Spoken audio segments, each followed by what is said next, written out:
I'm going to show you how to use a compressor in under 2 minutes.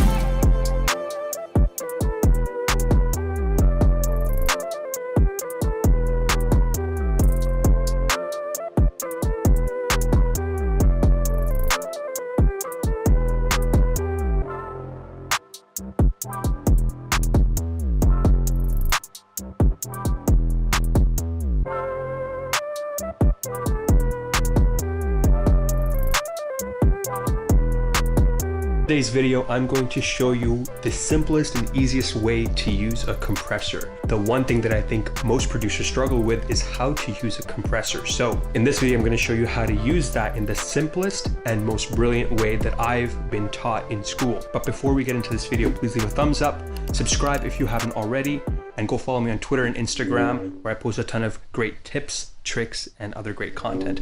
That being said, today's video is going to be less than 2 minutes long. Okay, so we're at my desk. I've made this loop as an example to show you how to use compression. So this is what the loop sounds like.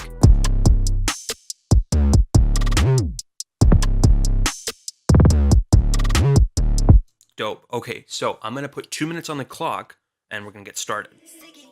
So all of my tracks have been routed to individual tracks here. I have all my snares routed to this track here. And for this example, I'm going to be using the SSL channel strip. Now, once I've shown you how to do this with the SSL strip, I'm going to be showing you how to do this with the Fruity limiter. So the basic parameters that you need in the compressor that you're going to apply this technique to is the threshold and the ratio. Now, the SSL e-channel strip has a program dependent attack time. So it automatically sets the attack time. But for the Fruity limiter, we'll try a couple of things to get the same type of sound. So what we do basically is turn up the threshold down to -20, and we're going to turn up the ratio to get a little bit of compression. For this example, we're going to be focusing on 3 dB of compression.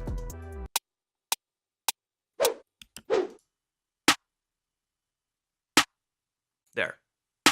Now I know that sounds really subtle, but you can hear that the little beginning of that snare is really sharp. To make it more obvious, we're going to turn this up a lot more. Right? There. So depending on how much compression that you want, you can turn up the threshold a little bit for a little bit of compression, or a lot of compression. This is basically a one knob compression method.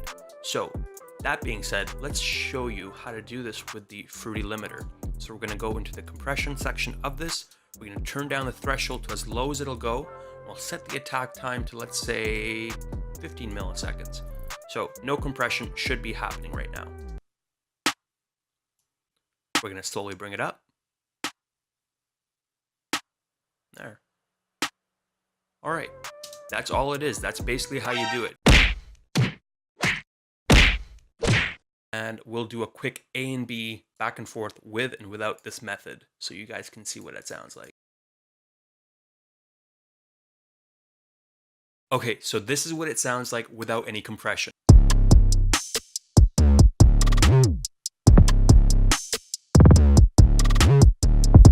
And this is with compression. This is what it sounds like with compression.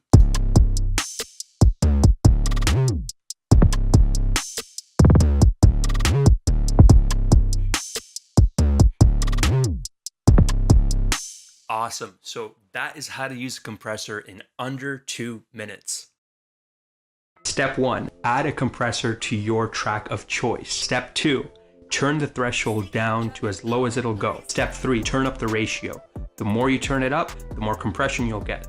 The less you turn it up, the less compression you'll get. The tip of the day for that is to keep the compression between 2 to 5 dB when it comes to your drums. I hope that makes sense. You can use whatever compressor you want, whatever plugin that you have available. That being said, here's a tip that I recommend that you use when you are using. Keep between 2 to 3 dB if you have a VU meter that shows you your gain reduction. But if it doesn't, play it by ear and use as little as possible. You don't need as much compression as you think. A little goes a long way.